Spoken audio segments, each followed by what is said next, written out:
Welcome to the A-Level Music Technology NEA Submission Support session.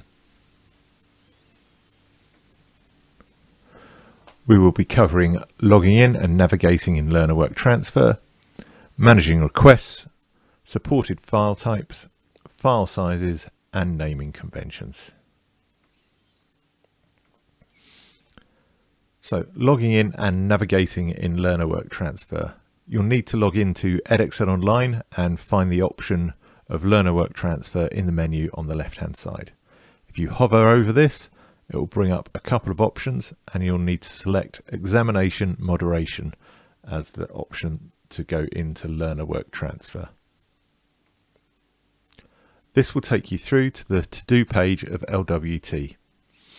This is where you'll see some requests for your centre. It may not include the one that you're looking for, and you can then filter or search for this on this page.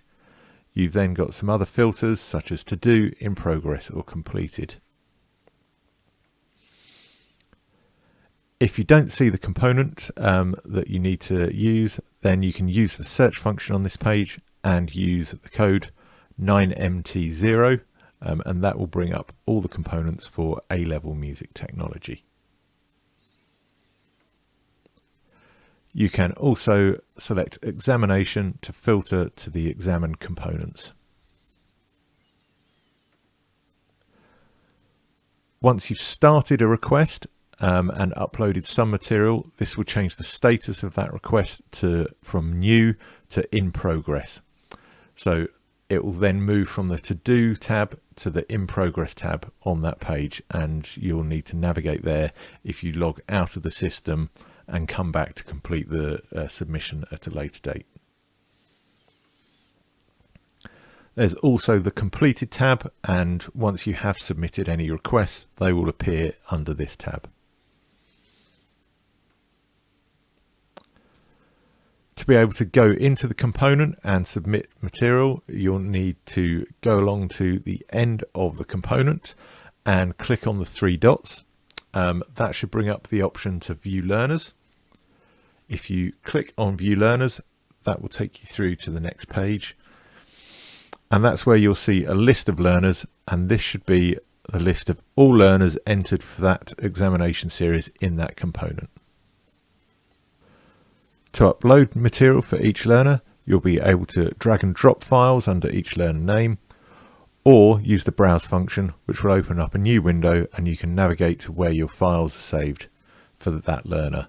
You can then upload individual or multiple files at a time. Once files are uploading, they will turn to an uploaded state. This means that the file is being checked for viruses to ensure that it isn't password protected and that it is an accepted file type. If you click submit before the file checks have completed, you should come back on the following day to confirm that the request was actually successfully submitted. If there was a problem, then the request will show as not submitted in the In Progress tab of the examination dashboard. If you upload material and then log out or close the window, that's absolutely fine because checks will continue in the background. So you can upload the material, leave, come back later and make sure and check if files have been accepted or not. If checks are successful, the file will show as accepted. If checks aren't successful, the file will show as rejected. You can hover over the warning icon at the end of that to see the reason why it was rejected. You can then click on the X next to the file name to remove that and upload another file in its place. If a learner was absent, then you can change their status to absent.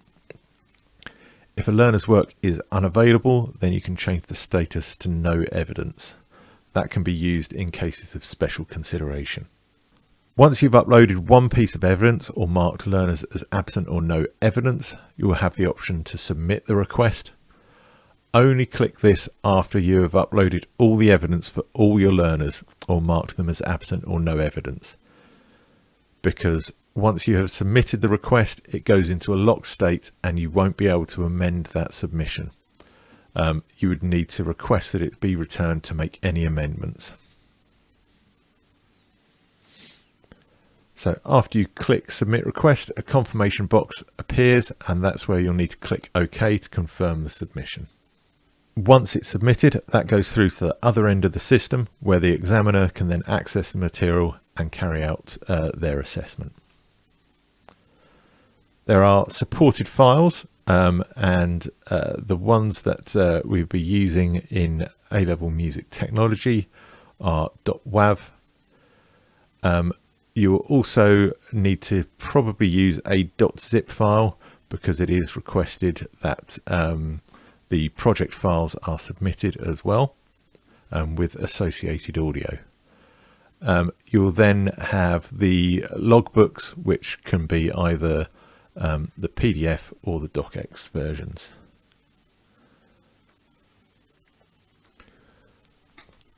Just as a note, there is a maximum file size of 8 gigabytes.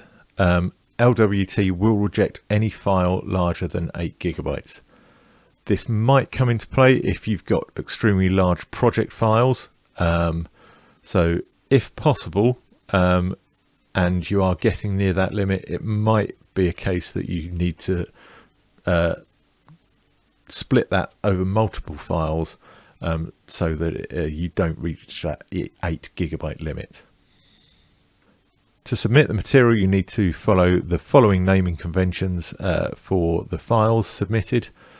So here is the file naming convention for component 1.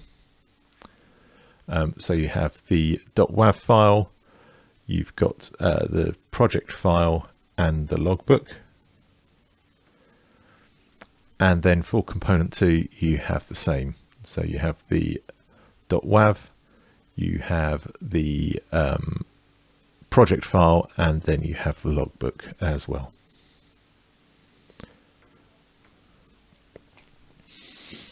If you do have any further questions, you can contact me using teachingmusic@pearson.com. There is the phone number, or you can book a video call with me using the appointment booking service, and that gives you a 10-minute video call, and you can ask any questions in that session. I hope you found the session useful, and wish you and your learners all the best for the summer series.